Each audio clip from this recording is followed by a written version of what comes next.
Hey there, guys. All right, today we are back with some more extra history and the series on Ned Kelly. This time, episode 5, The Iron Outlaw.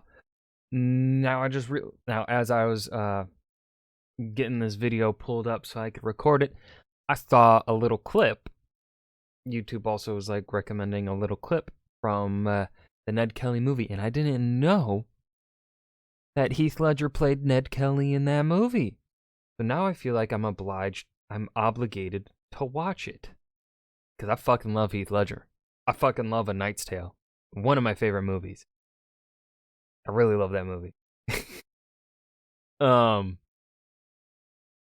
is that a good is the Ned Kelly movie good? I see it's got like, it looks like it averages around like a 7 out of 10 on ratings. Like got 70% on Rotten Tomatoes or something like that. So I'm assuming that means good, but you never know.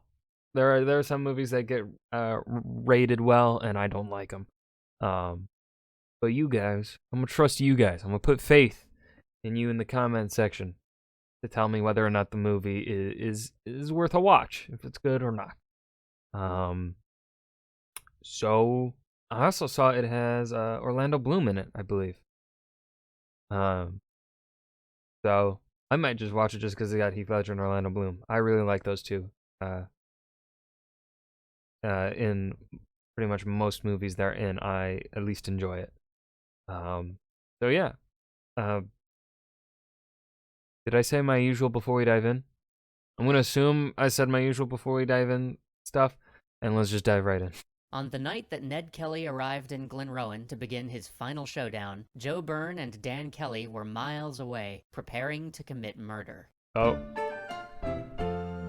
Well, that's one way to start the episode. They had come to the house of Joe Byrne's childhood friend, once an ally of the Kelly gang. He had been passing information to the police, and however ineffective this had been at actually getting them caught, it was a betrayal that Joe could not forgive. They also knew that 4 policemen had been assigned to guard the house, but they didn't care. When the informant answered the door, Joe Byrne shot him right in front of his pregnant wife and her mother. The cops, hiding in the bedroom, were too scared to show themselves. All right, the Kelly gang has really fucking escalated in their violence. Turning their backs on the corpse, Joe and Dan galloped to rejoin Ned at Glenrowan. It had been a cold, brutal execution, but it was all in service to the plan, carefully calculated. Ned Kelly was tired of hiding. He was tired of being chased, and even more tired of running. He wanted to make his stand against the police. When word got out that Joe and Dan had shot the informant, Ned knew that the police would summon their special train and come racing to catch them. But Ned had set a trap for them along the way. He had prepared for every possibility. Over the last few months, he had collected the blades from farmers' plows and painstakingly reshaped them into heavy armor that could stop a bullet. Clad in their armor, the 4 of them looked like knights, heroes from the stories that he'd grown up on. And if it came to a shootout, they could stand their ground. But Ned did not intend for the police to live that long. To reach the scene of Joe's crime, the special police train would have to pass through the station at Glenrowan. Normally, the tracks leading up Glenrowan turned and then ran alongside a small cliff, but Ned had removed the tracks at the turn. When the police train came speeding along, it would fly straight off of the cliff and crash at full speed. Then Ned and his gang would come along in their full-plate armor to shoot any surviving officers where they lay. Here was the hard steel beneath the charming bushranger. Ned felt wronged. From the day he had left home, running from Fitzpatrick's accusation of attempted murder, he had called himself a forced outlaw and blamed I can't blame Ned Kelly. I can't blame him. the police for putting him in this position. Now that burning sense of injustice had grown to a full firestorm, and if Ned was troubled by the grim purpose that had brought him here, he didn't show it. As with both of his bank robberies, Ned collected hostages and began to store them in the local inn, treating them to a night of music and dance as the hours stretched by waiting for the special police train. But the hours kept on ticking, past night into morning. Where was the train? Ned had underestimated the cowardice of the police. The 4 officers who had witnessed the informant's murder had hid inside that house until noon. Oh my Once God. they finally reported in, their superiors spent hours deciding what to do and who to bring to chase the Kelly gang again. Night had fallen on the second day before the police train finally started down the track. But as they approached Glenrowan and that final fatal turn, the train's guard noticed something strange. A man stood next to the tracks, waving a red scarf in front of a candle to get their attention. Just a few hours before, this man had been a hostage of the Kelly gang and learned about their plan. He had pretended to be a sympathizer and convinced Ned to let him go home, but instead, he ran to the railroad to warn the police about the trap ahead. Now the police knew everything. They rushed to catch the Kelly gang at the inn. The Kelly gang opened fire, and the siege of Glenrowan began. Bullets flew from every side. Most bounced off of Ned's armor, but 2 shots hit his unprotected hand and foot, crippling him in the first volley. And many more bullets missed entirely, tearing through the walls of the inn where the hostages were hiding. Somebody cried for the police to stop shooting, there were women and children inside, and a brief pause fell while hostages trickled out of the inn. But the police feared that the Kelly gang might use the hostages as a cover for their own escape, and fired when they heard a male voice coming from one group. Ooh. It was just a family with a teenage boy. The family fled back inside, and the hostages became too terrified to leave for fear that the police would mistake them for the Kellys again. But Ned had already escaped. In the dark, bleeding heavily and limping from his wounds, he had found a gap in the police lines and crept past them to the trees. But he couldn't leave his friends. He resolved to go back and lead them out through the path that he'd found. Joe Byrne had been holding down the fort while Ned was gone, trying desperately to keep the hostages from falling into despair. When he saw Ned come through the door, he tried to lift their spirits with a loud toast to the Kelly gang. The police heard the sound and fired at it. A bullet hit Joe's leg and struck a major artery. Ooh. Within seconds, Joe was dead. Watching his best friend die from across the room, Ned descended into a fury. He rushed in and out of the house, roaring at the police to fight him. But they wouldn't. He looked for Dan and Steve, but couldn't find them. They must have abandoned him. He crept back through the police lines, retracing his secret escape path, but still saw no sign of his friends. He started to go back one more time to look for them, before finally collapsing from blood loss. When Ned wakes back up, morning has dawned. A heavy fog rolls across the countryside, obscuring everything.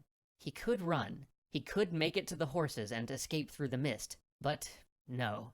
He came to Glenrowan to make his stand against the police, and stand he will. He's bleeding and limping. He can barely aim his own gun. Fucking, you have this armor, but you didn't bring, like, bandage wrappings or fucking like, gauze wraps? Nothing? What the fuck, dude? But this ends today.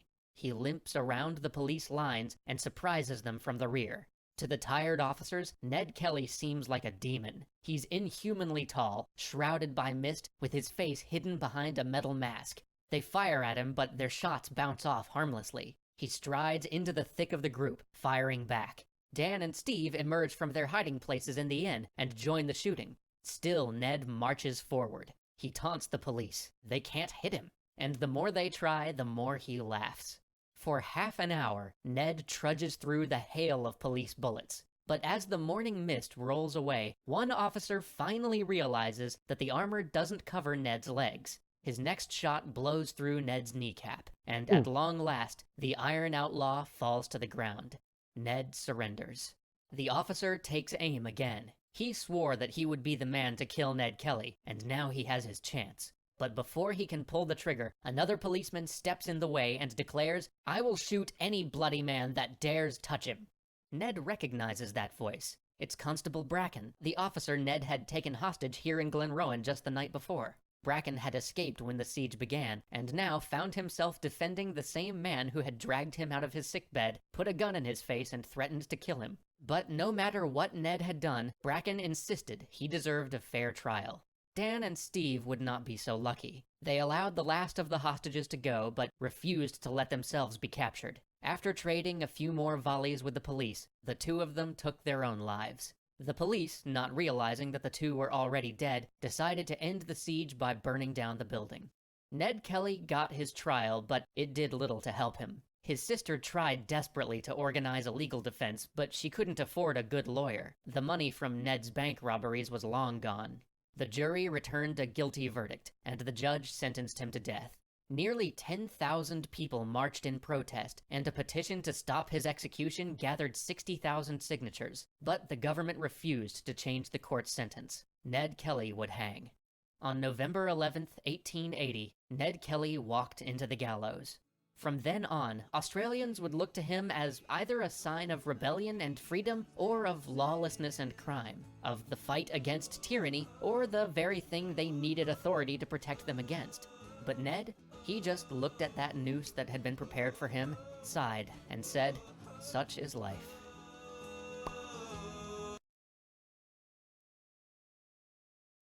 Yeah, the series was okay overall. Like, this last episode, it like they should have mentioned. I don't know that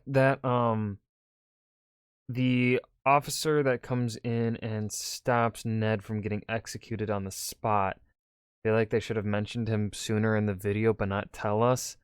Like, tell us that, oh yeah, Ned let him go or whatever, and then have him come. That would have been better. I feel like storytelling, as like foreshadowing and planting the pieces along the way. Now, of course, I remember Ned breaking into a house in the first episode, but like that's not enough. It should have been also re-mentioned in this episode, and it wasn't. They reminded us after the fact, after the officer steps in to save Ned's life. So yeah, the series is overall okay. Extra History, of course, always does a pretty good job. This is one of the, I'd put this as at the quality that the baseline quality that I would expect from Extra History. Still good in comparison to most other stuff online. The vast majority of the stuff online is bad. This stuff, is really good. But baseline quality that I expect from Extra History and their storytelling and stuff like that, I would say this is about the bar. Would be about the bar I expect from them. Not bad, not amazing. Probably going to forget everything about it within a couple days. But yeah, that was Ned Kelly, the Iron Outlaw, Extra History number 5. I hope you guys enjoyed. Remember to hit that like button and subscribe for more. And I will see you guys in the next video. Peace.